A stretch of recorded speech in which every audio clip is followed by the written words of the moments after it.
first episode of the Saturday Shemozzle podcast. I'm Bailey Don, joined by Charles. You might remember us from the Nerve radio show, Saturday Shemozzle. Hello, everybody. Thanks for listening. Everybody, it's going to be like our parents, and that's it. Well, they're die-hard fans, so I welcome them back. It's good to be back as well, because this was something we quite enjoyed when we were at university. Now we're in separate countries and in a strange new world, but we're still trying to do this. It's good fun. Yeah. And also, I look like I'm actually in an apocalyptic bomb shelter, but it's just Yeah. my studio. A music-making bomb construction. shelter. Yeah, exactly. So anyway, this is a show about music, so we're going to talk about music. What have you been listening to, Charles? Okay, well, somebody's music that I have actually been delving quite far into is Jacob Collier. You may know Never of heard of him. him. People may know of him. He does a lot of jazz, I guess. Progressive jazz, is that a genre? I just made it up because he tries very different things. He goes into very odd and advanced levels of harmony, even going microtonal, so rather than that traditional scale of music, he will go in between that, singing it and harmonizing with it. And it's just been interesting to listen to some of his stuff actually, and get his insight into how he makes music. It's mind-boggling, some of it you wonder if it's maybe he's going about it a long way. Yeah, I not in a negative way, just I think I do the same, you might do the same, we all probably do, where we find out a way of doing something and there might have actually been a much easier way to get to the same result, but it's part of that process that makes him who he is, makes us who we are, so I don't mind it. So yeah, that's one example. Fair enough. What about you? Early in June, I picked up this nugget. I don't know if you can see that. It might be a bit small. Is that a tape? Yeah, but it's Ailstorm, their latest album. I got it on tape as part of a bundle that also came with a tape deck, so I could listen to it on the go as well. And I also got the CD version because I'm weird. And yeah, that album is I think my favorite so far this year. What sort of music are they? Thinking it's pirate metal. Oh So yeah, they mix folk and death metal a bit, and it's just always catchy tunes and stuff. They really know their way around all of the folk stuff while melding it seamlessly with, like death metal and thrash and all of that kind of stuff. Absolutely. It's just so fun as well. I think that's also one thing that makes it so appealing, is because it's fun. Like not all music is fun, but that these guys definitely nailed it. No, there's definitely a lot of music that's a bit depressing or a bit too serious. So it is nice when there's something a bit more upbeat. Yeah, exactly. Take for example Taylor Swift's Reputation. That was, way too serious. Did you ever listen to that album? No, I didn't. Not knowingly anyway. It had Look What You Made Me Do on it, and that song just did not do it for me. Oh yeah, I think I might know that one. Yeah. Yeah, well, so I've been listening to that. That's, probably the top album that I've listened to this year. Otherwise, I've been going into record stores, buying records online, all of that stuff. Here's a little nugget I found recently, if I can find it. Where are you? Nope, apparently I can't find it. Here we go. Got this the other day. What's that? Municipal Waste. It's their debut EP type thing. you might know of them because of me. Yeah, I've heard of them. I can't really say I could sing one of their songs off the top of my head. I don't really know their music that well. Okay, well they meld punk and thrash metal together, and it's really good. It's like 7 minutes of music spread out over 1, 2, 3, 4, 5, 6, 7 songs. Cool. And what are they singing about in that album?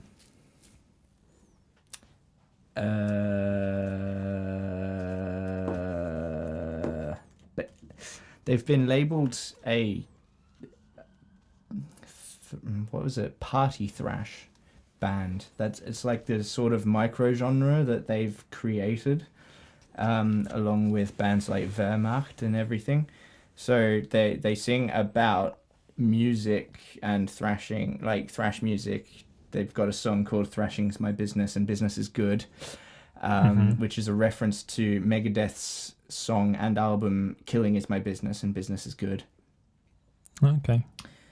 And they do some stuff like that within their other songs as well. Like they've got their first album was called "Waste 'Em All" in honor of Metallica's debut album "Kill 'Em All," and it's just little clever things like that. But they sing about drinking, they sing about partying, they sing about thrashing.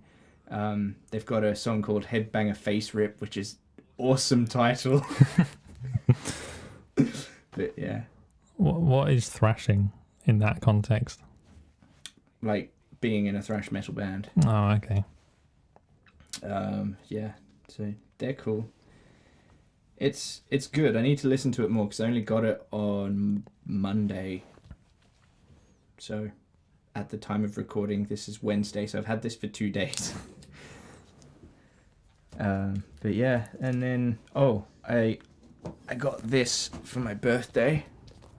It's Triptychon. I put that between me and the mic. I don't know if it picked that up. It's Triptychon's latest offering with the Metropole Orchestra, and it's a 3-part piece of music. I don't know how to.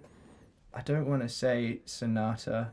I don't want to say opera or whatever. It's just piece of music that's in 3 parts that he wrote over the course of the last 35 years, roughly. Is it at all like a symphony then, if it's in 3 movements? Well, it's recorded with an orchestra. And I know there's symphonic metal out there, isn't there? So yeah, this would fall in that, but it's symphonic, like doom / death metal because of Triptychon and who they are. I'm actually writing about this in one of the reviews that I will be doing and releasing. Awesome! Soon. It looks like a cool cover, to be honest. I like the size of it as well. This is it's because it's a record. So I got the box set. So you've got the CD, the DVD, the record. Mm-hmm. And then it's got a bunch of photos in there as well. Oh, nice. And at the back, there's a booklet with the whole score on it. What, the musical score? Yeah. Oh, that's awesome. Including the guitars and whatever else. Everything. Well, that's pretty cool. So you can play along. Yeah. No, that's pretty cool.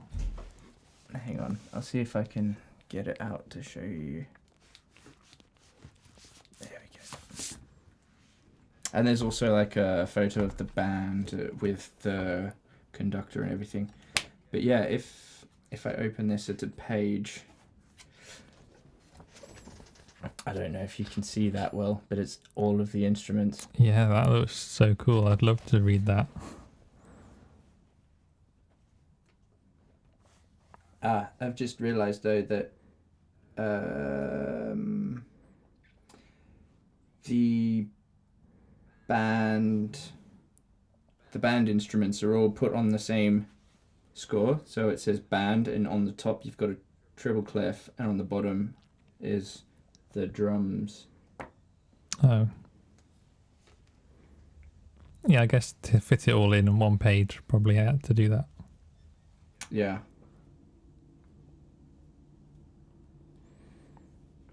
But yeah, it's quite an interesting thing. It's also super long. It's 928 bars. Yeah, that's such an informative thing as well for anyone interested in music, to be able to see how it was all composed and arranged. That's really insightful. I like that. Yeah, it is. It's cool, and there's band photos and stuff like that as well. Nice. What else?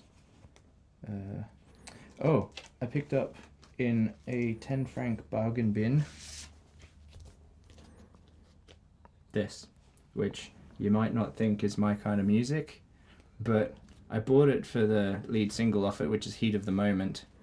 And then I did some Googling, and it turns out that Asia is actually a supergroup made up of people from, I think, Yes, King Crimson, and another band that I can't think of, maybe Uriah Heep. And this was like their venture from progressive into more poppier sounds and more radio-friendly sounds. Mm-hmm. And there's some really cool stuff on here. Even though it's just a pop rock record, I thought, I'll just pick it up because it's 10 francs. There's some really cool shreddy solos in there and everything. Like Steve Howe knows how to shred. Wow. I'm sorry. That's cool. I like the vinyl size album covers. What compared to this? Even that, to be fair, even that compared to a CD, there's just something about a CD that's very common, and I don't know, it's just nice to see that the vinyl size images or rectangle, yeah, because they would have had to make the album covers fit as well. Obviously, they would have had to redesign it to fit a rectangle versus a square. Yeah, on this one, they just used the middle bit of the picture, and then they stuck the title and the name of the album, or the band and the name of the album on there. Nice. But yeah, so that's what I've been listening to. I've been getting into old punk as well. Old punk? Yeah. I got this. Have you heard of Generation X, the band? Yeah, I think so. Maybe. Have you heard of Billy Idol? Yes. Yeah, he was the frontman for Generation X, and then he went on to have a solo career afterwards. This is the solo... The solo? No. Word's gone. This is the single from their second album, Valley of the Dolls, and it's got King Rocker on it, which was one of their bigger hits, if not their biggest hit, and it's pretty punky and fun. And I got the original pressing in orange. Oh, nice. That is cool. They did it in 4 different colours, one with each of the band members on the cover. Have you got all the colours? No. I mean, if I was a collector, yeah, but I'm not buying it to collect it, I'm buying it to listen. Fair enough. So I don't see a point. Like if there's more than one colour, I just get one. Unless it sounds different on a different colour. These days not so much, but back when they were making coloured vinyl and picture discs and stuff, the colour stuff that they were putting in it was, especially with clear, like the clear vinyls and the picture discs, the sound quality wasn't as good, or it degraded faster over time compared to the black and dark colours. Oh, right. Because of something that was in there, but now when you're buying new ones, the quality's the same. Well, that's actually interesting that it would have made a slight difference over time previously. Yeah. Can't say I've noticed it, but that's because my record player's not great. But I mean, for the example, this is the first pressing of the picture disc for Creeping Death by Metallica. This is the original one. it sounds still good to me. Yeah. Like, because of my crappy record player.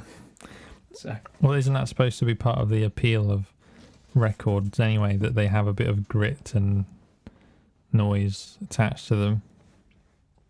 Yeah, well, that's what we associate with it. But if you've got a really good record player, a really good preamp, and a really good set of speakers, it should sound like the noise should be minimum unless, the record is buggered. And it should sound really clear. Right. Okay. So, yeah.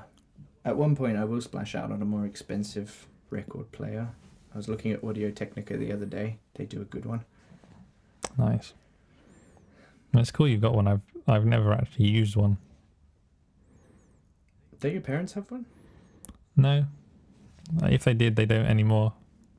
Don't they have records from when they were younger? They got rid of them actually a long time ago. They kind of regret it a little bit.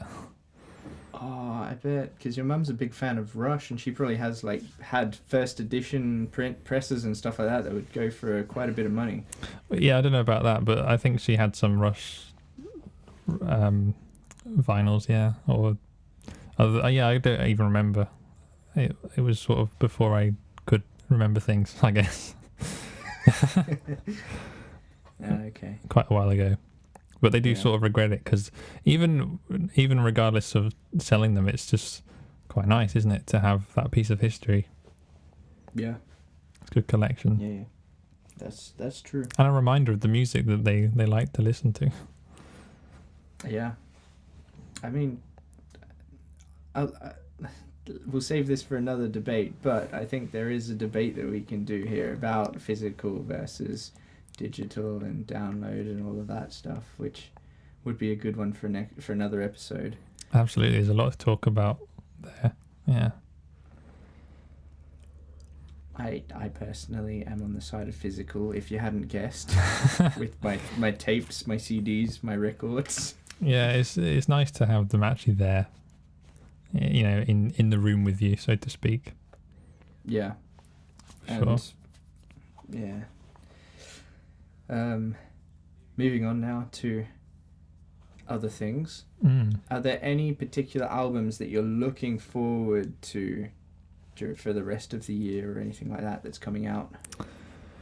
Wow. I guess actually there's one that you may be aware of that I am quite looking forward to. I think I know what this is. I can't remember what it's called, but it's from Avishai Cohen. Oh, this isn't what I thought it was. Oh, what did you think it was? Because I might be looking forward to that. I thought you were talking about Metallica S&M 2. Oh, yeah, that as well. But in a way, that one probably slightly less so, just because they had S&M 1. So there's different songs actually. Before we talk about Avishai Cohen, they do Metallica do a cover of something by a classical composer whose name Prokofiev. They do a cover of a couple of pieces of music by Prokofiev. Oh wow, that on there. That could be interesting.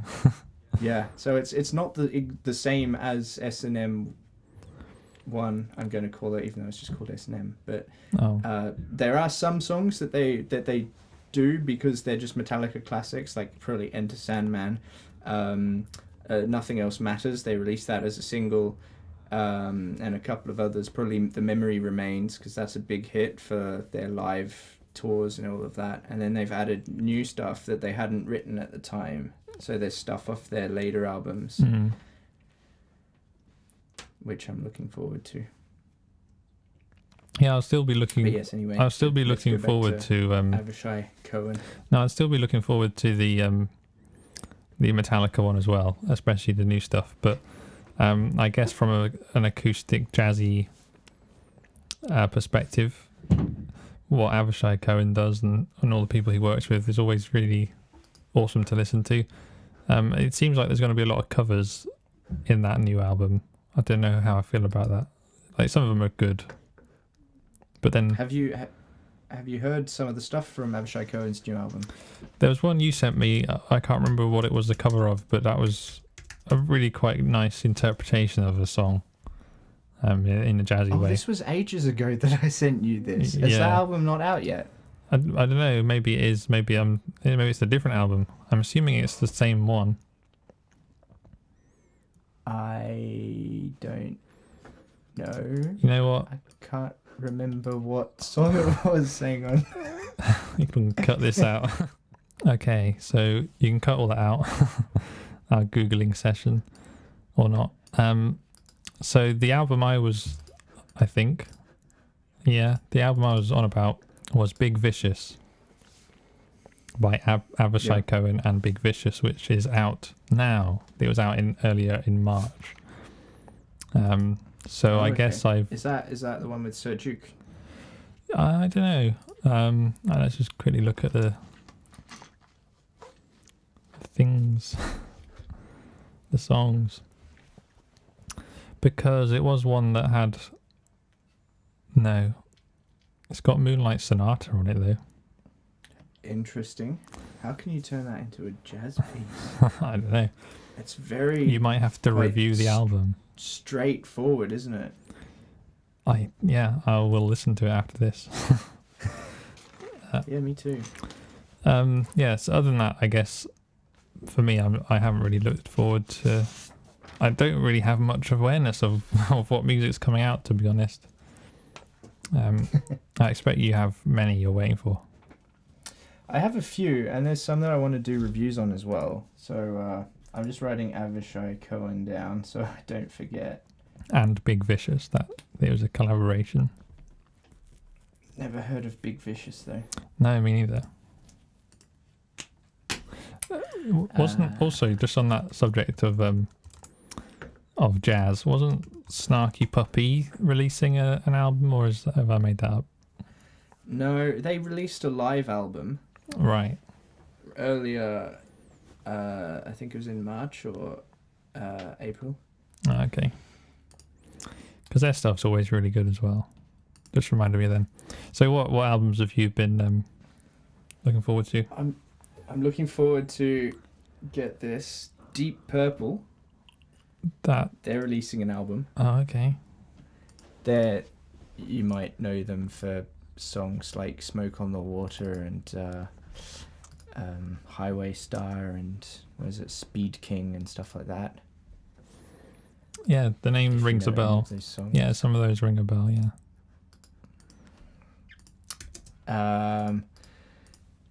Then there's Metallica S&M 2 because I really liked the first one. Sadly, it's not with the same conductor because Michael Kamen died back in 2003, I think. And funnily enough, he did the music for Die Hard, which is something that is kind of cool. That is cool. There's a band called Terminal Nation and their album Holocene Extinction, which I want to check out because AMG, I think, did a review on it or something, which I didn't read. Well, I looked at the tags and read a bit of it, but I didn't look at the score or anything that he gave it. Because I'd like to do that. And a band called Faceless Burial, who are from Brisbane, I believe. And they've got an album coming out Friday, which is the day before this is released, so it'll be already out by the time I'm talking about it. But it's called Speciation. They're like a death metal thrash type thing. Nice. Oh, yes. On the 2nd of October, I'll probably talk about this more, but Corey Taylor is releasing a solo album. Really? And he released a song, and it's awesome. Oh, that's cool. It's a song where, so if you know any old Slipknot, you know that Corey Taylor can rap pretty much better than all mumble rappers. That's a definite. And then a lot of other rappers too, with a couple of exceptions there. But yeah, so he did a song called I can't remember what the name of the song is, but he did it, and he got Tech9 and Kid Buki to do some rapping on it as well. Awesome. Yeah, it is pretty cool. But he said that some of the songs go back to like when he was a teenager, and some of them are new, so it's like a collection of his best songs that he's written that haven't been released. That's pretty awesome. Yeah. Then there's Amaranth Manifest that's coming out on the same day. I don't know how I feel about that, because Amaranth I'm sort of lukewarm on, but I want to do a review on it. So I'll check that out. And then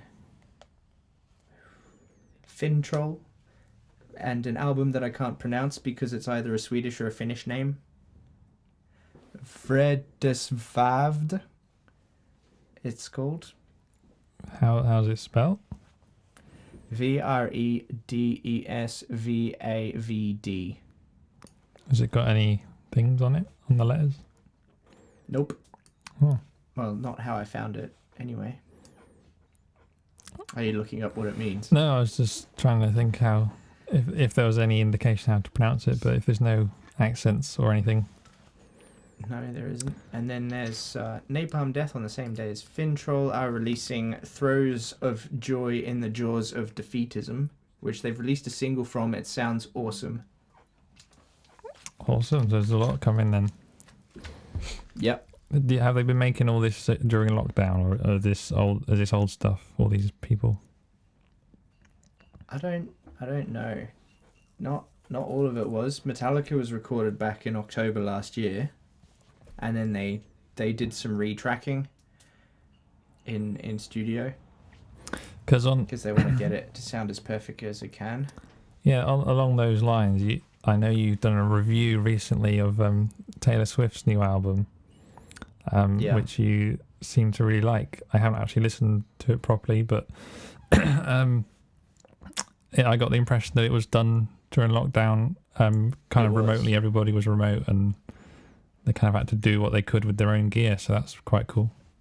Yeah, I really enjoyed that album, and I haven't liked Taylor Swift's stuff since 1989.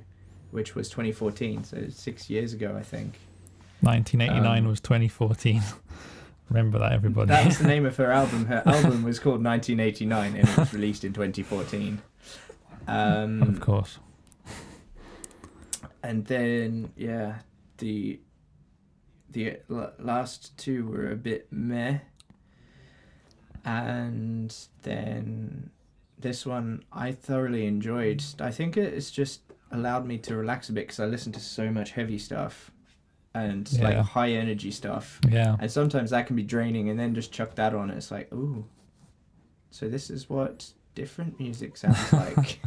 Yeah, that's a good point, actually. Yeah, there is a lot of, even just pop music or most genres, they're all quite upbeat and funky, I guess.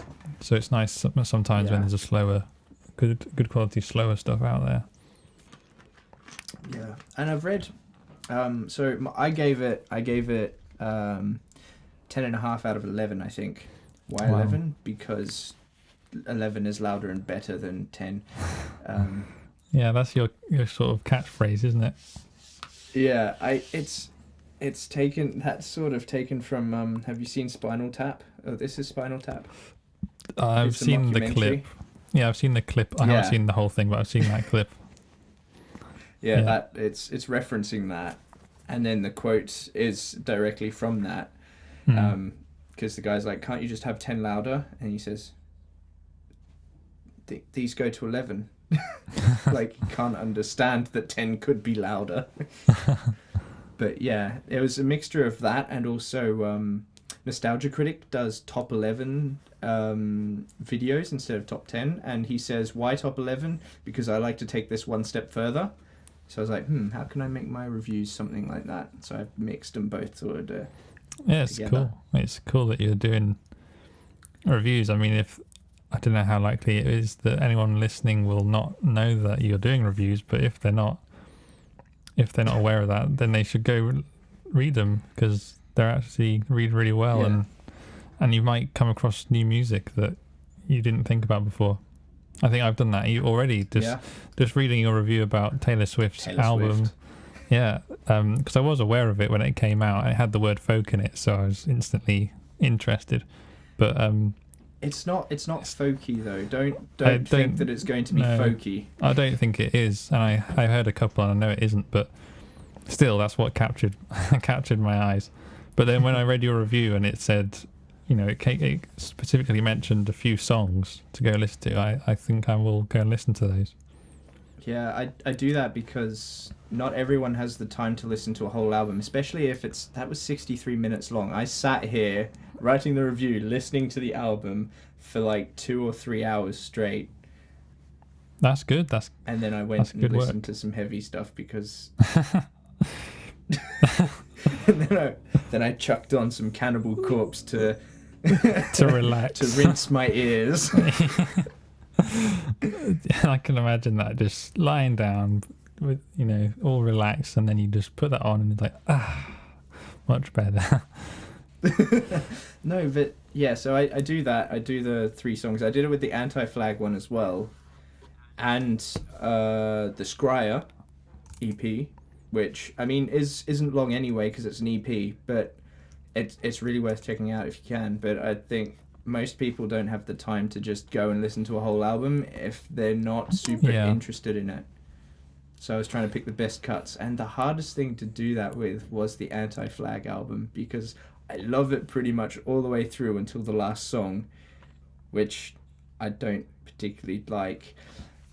And but yeah, it was so hard to pick from those other 9 songs. It's a good idea because, as you say, it'll give people a good starting point if they want to go listen to that album. They can just start with those ones you recommend. It's a good idea. Yeah, and I'm hoping this weekend I will do a review on one of the ones that I mentioned earlier. Yeah. I'm not sure what yet, because there are 4 albums that I want to review that come out on Friday the 7th. That's Deep Purple, Terminal Nation, Faceless Burial, and Onslaught.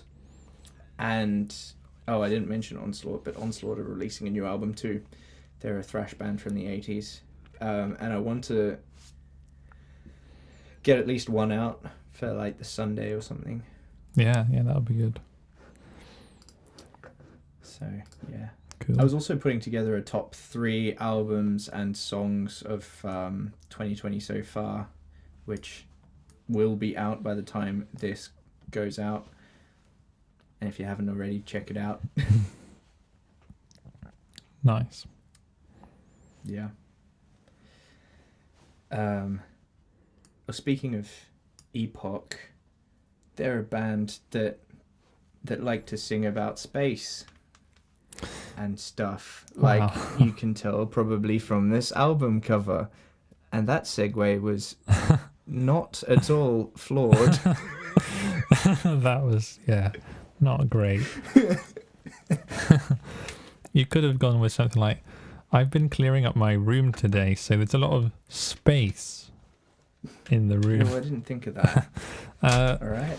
No, I've decided that this could be a little part of our podcast, is having a real world topic that we briefly talk about, but then relate it to music. And recently for me, I was astonished and captivated by the SpaceX launch. I don't know if you watched that or saw anything about that. Is that I saw that they did the landing thing in the ocean in the capsule, whatever you call that, splashdown.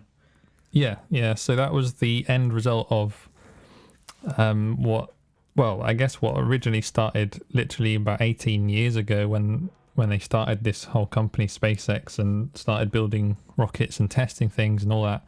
But then a couple of months ago, or just over that now, in March, they launched from America 2 NASA astronauts in a SpaceX rocket, which is effectively a rocket built by just a company, not a government-funded company, not anything like that, not a military company, just a company that builds rockets. They launched them into space. That was really epic to see because, first, it hasn't been done in a long time. I think the last one was 2011, I think, or something like that. Was this Perseverance, or was that something else? Yeah, I can't remember their names.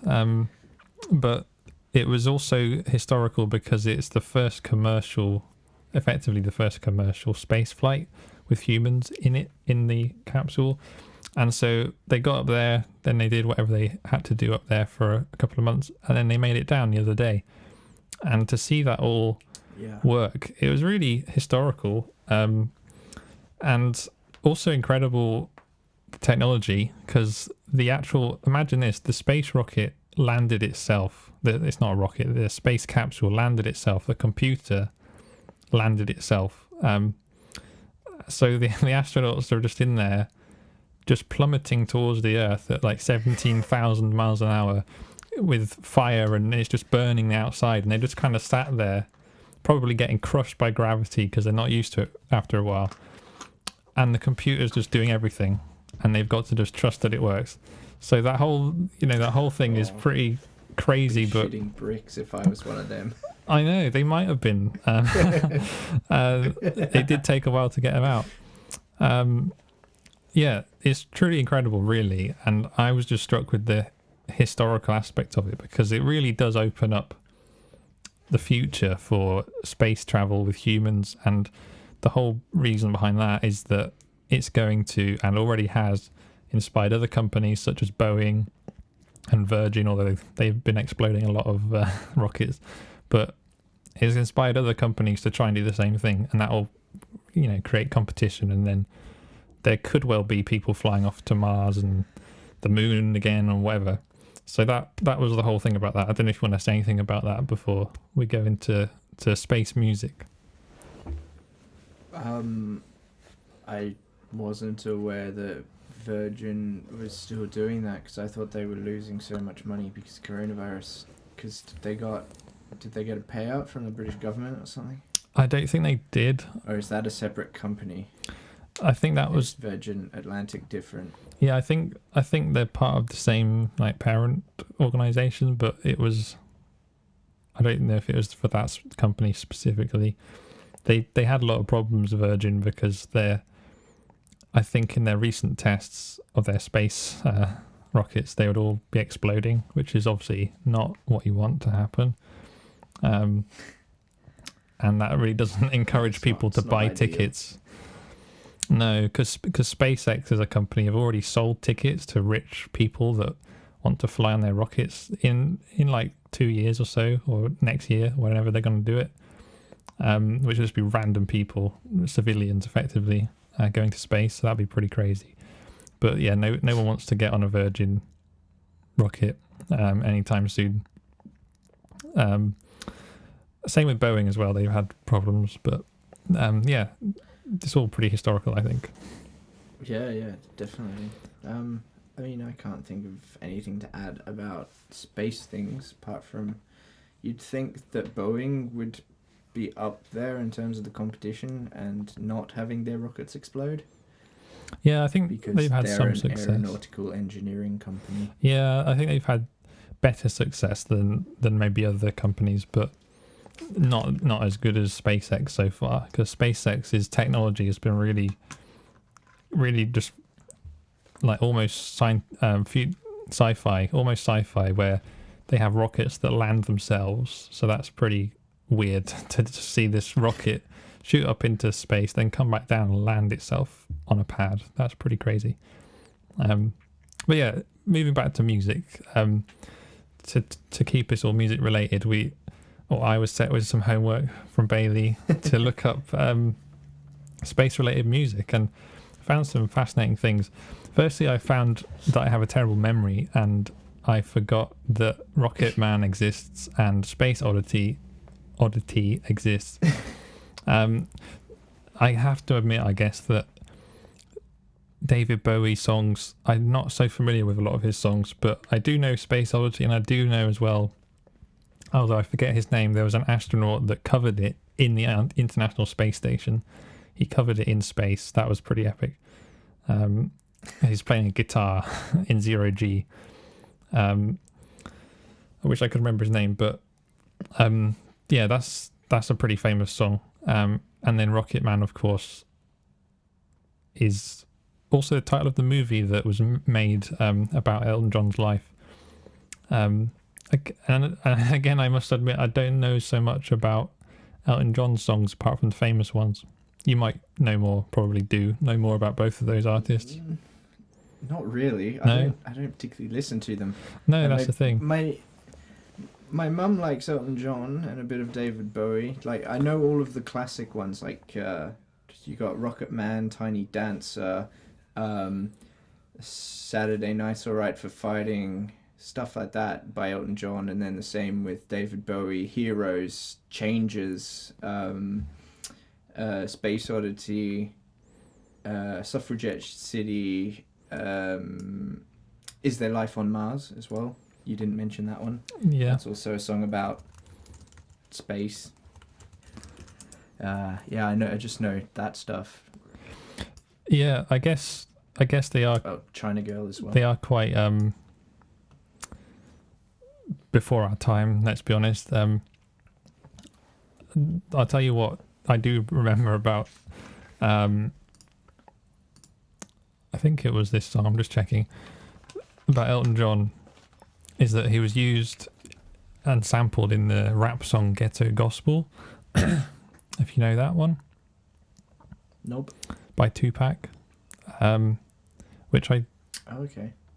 I'm not sure if I knew it was Tupac, but I remember that song. I like that song a lot, and it was quite a contrast having rap music with Elton John singing the riff, the title chorus in the middle.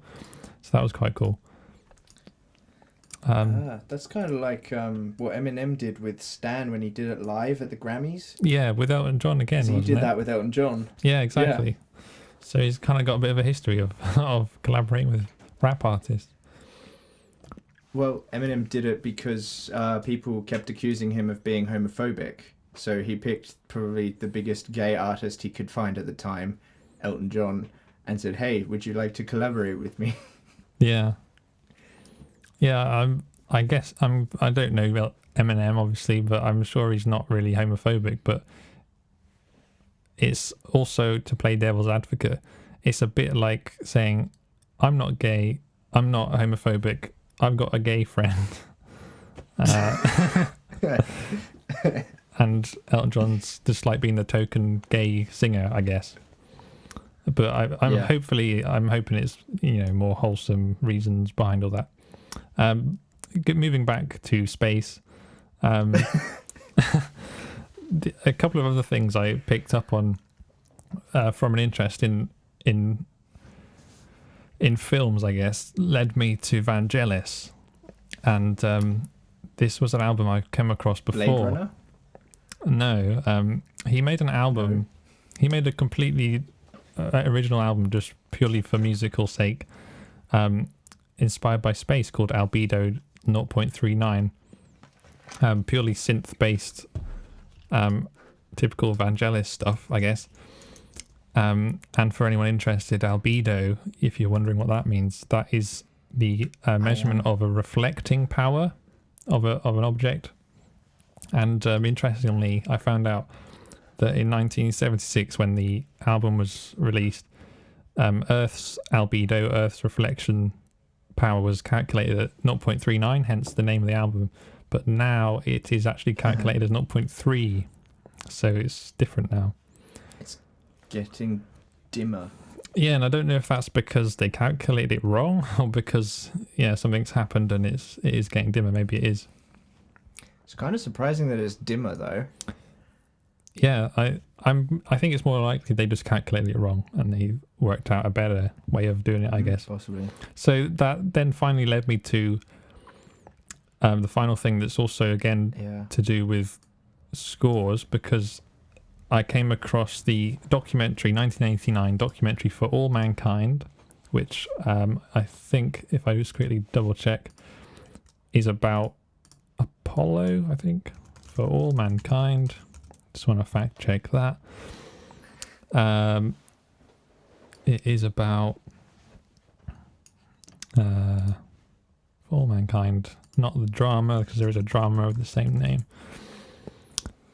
It is about something that I can't find. It's about space. Yeah, NASA's Apollo program. But the musical interest for us is, can you guess who wrote the score for that documentary? What year? 1989. And I can give you some hints if you don't know, because it's a bit of a random question. So is it a typical film composer? I would say no. Although he might have done some other... It is a he, that's a clue. He might have done some other scores. I know he's done some recent, like afterwards, but I don't know if he did any before. But no, not your traditional composer. Okay, so... Is it by any chance Phil Collins? No, that's a cool idea.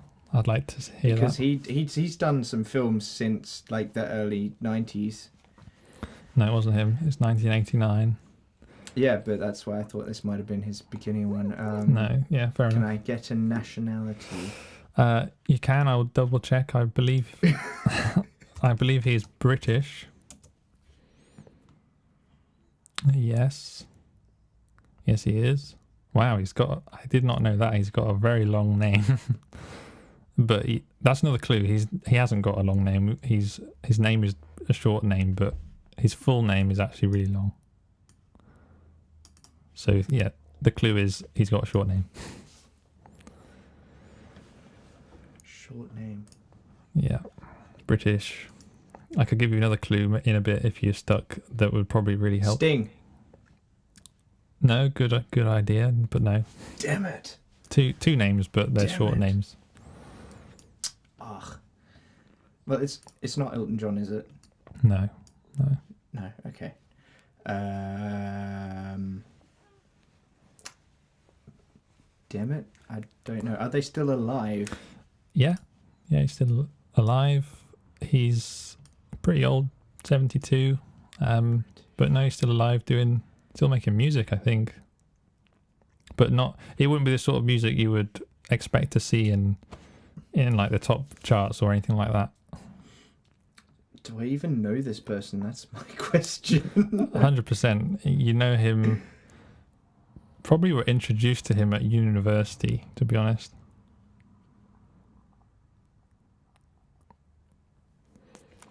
So I'll give you a final clue, and then if you don't get it, I'll just tell you.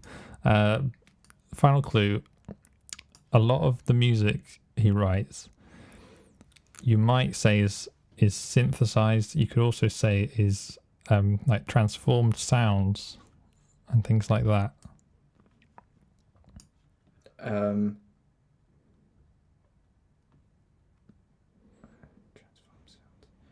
Or is it like electroacoustic?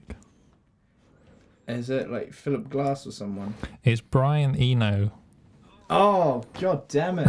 Yeah, so I just thought I'd add this because it was interesting. He and his brother Roger Eno and another producer, Daniel Lanois, he's from Canada. They wrote the score for For All Mankind, the documentary. Interestingly, the final additional trivia for that is that music, or the music from that score, which was later released as an album, has been used in other films, including 28 Days Later and Trainspotting. Interesting. Yeah. So there you go. Space. Yeah, I mean, Brian Eno has done some pretty cool stuff. So yeah, I can see why. I like his ambient works. Yeah, I think it's called Selected Ambient. No, it was Ambient Works 1 for airports or something, and it was part of an installation at I think it was either JFK or LaGuardia. And yeah, exactly. On a loop. So if you ever hear his score for this documentary, there's a lot of ambient sounds in there. Also, apparently, I didn't listen to these tracks, but there's some in there from the Daniel guy that are more acoustic and kind of jazzy, apparently. Okay. Fair enough. Yeah. But yeah, he's... The music that I listen to... Oh. Sorry, I just wanted to finish yeah. with his name, because I mentioned that earlier. His name is Brian Eno, but according to Wikipedia, his full name is Brian Peter George St. John Le Baptiste de La Salle Eno, RDI. Wow. Yeah. It's pretty impressive. Go on, what were you going to say? I was going to say that probably that would be more evocative of space, like the sounds would evoke more like the feeling of being in space or space travel and stuff like that.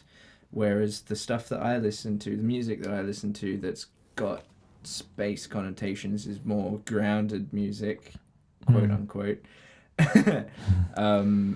Like I listen to, I've got a bunch of death metal albums. They sing about space and space travel and time travel as well, but it just sounds like death metal. Yeah, that is something to be said though, that space as a subject has inspired lots of music, lots of songs, I guess, not just music. Yeah. And when these people are doing the more ambient sustained music, it's probably trying to reflect floating through space and things don't happen quickly and all that. But you know, at the same time, there's no sound in space, so who's to say what it sounds like? You can kind of make that up yourself. Yeah. I mean, I've got a couple of examples here, like Epoch and Allegiant are like tech death metal bands, and they sing more about space than they do sound like space. So, like, for example, they've got a song called Time Perspective Ouroboros Reborn, stuff like that. So they're singing about space, and I mean, if you can't tell, the cover's got a galaxy on it. So, yeah. And like the Allegians sing about space in a more strange way, where they link it to the humans and talk about space travel, and like saying they've got a song here, for example, From the Stars Death Came, or Timeline Dissonance and stuff like that, where they sing about sort of what could happen from space. Absolutely. Or what could come from space. Yeah, I think it's a very vast place, of course, so there's a lot of inspiration to be had. I agree with that idea. Yeah. Then going to more classic albums, if you will. The call just cut out. As I was saying, going into more stuff that you would know, you might recognize this album. Yes, I do. No, it's Rush. It's not Yes. Ha ha ha. Yeah. Prog joke. 2112, the title track, is about a guy in the future and space travel, and there's no music. He discovers a guitar and makes music, and it's, I mean, I'm guessing they were on drugs, but yeah, it's fun to listen to. It's quite space feel because it's Rush and all of that, but yeah. Isn't there a whole genre of space rock and space metal with synths and things like that? I thought so. Space rock, yes, but space metal, I'm not sure. I guess you're Googling because you've illuminated in a white Google color. Yep. But yeah, while my internet is searching for that, here we go. So space rock is a genre characterized by loose and lengthy song structures centered on instrumental textures that typically produce a hypnotic, otherworldly sound. So I mean, it links back to Pink Floyd, like with Dark Side of the Moon and stuff like that. Hmm. But then you got exactly. more recent albums. Like, have you heard of the Flaming Lips? No. No, they've got a song called Yoshimi Battles the Pink Robots, and that's quite space, like, rocky, with a bit of weird stuff in there too. It sounds like an anime title, I think. Yeah, it kind of does. Oh yeah, here we go. The Flaming Lips are on this Wikipedia page. But that also led into post-rock, which I mentioned to you the other day, which is quite similar, just taking stripped back songs with guitars that have loads of effects, synths that have loads of effects, trying to get as ambient as you can. Bands like If These Trees Could Talk, kind of thing. But the stuff that I really enjoy about space is how liberal some people are with their stories and ideas, like how imaginative they can become. So I have an album here by the Beast of Nod. It's called Vampira, Disciple of Chaos.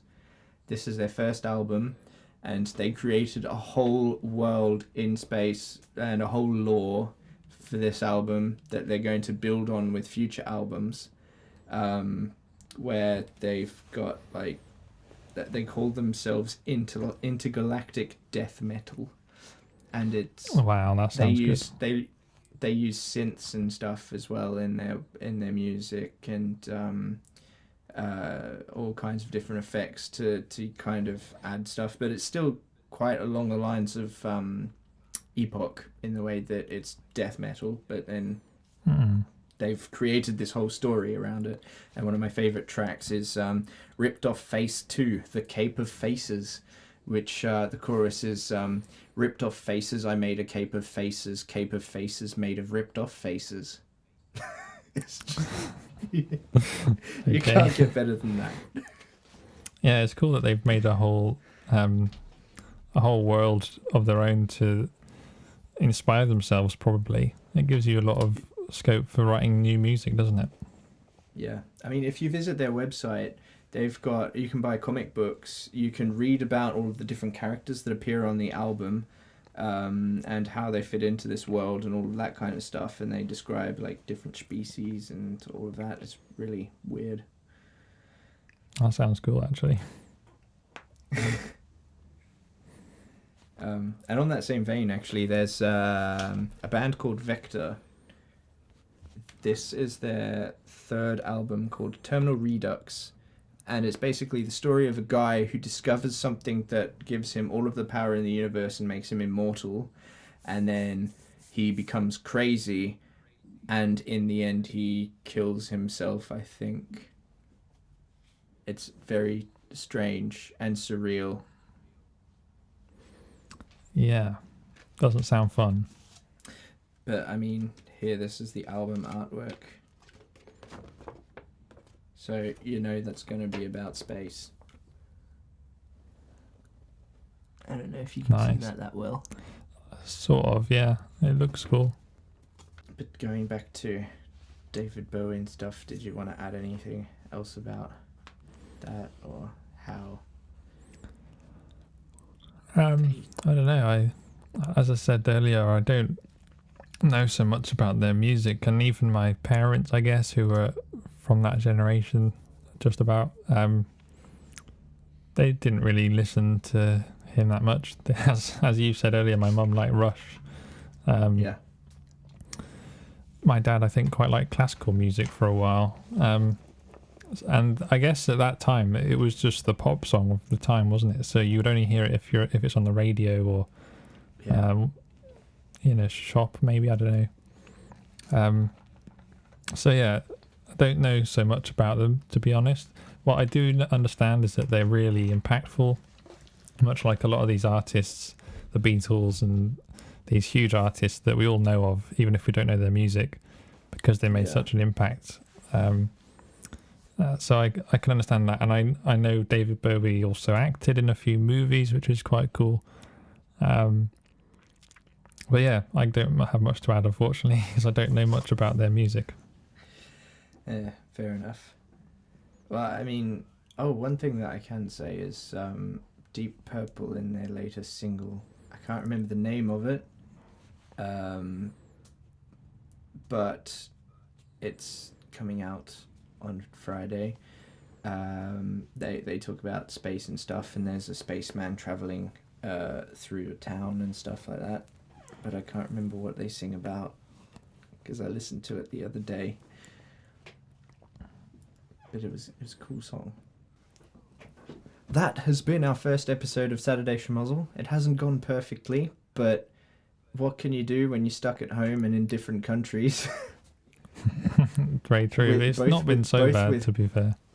Both with crappy internet as well. Well, I think our internet's pretty good. And Charles is gone. Oh, Speaking my point proven. Yeah. No, I was just going to add that this is our first go at this, considering when we did this Saturday Shemozzle before, it was a radio show, so it was just live. It was just all done there and then, and that was it, really. Yeah. This is a bit different technically as well as not technically. But it's good fun. It's good fun to be back chatting and sharing our random opinions on things and sharing music, hopefully, with people.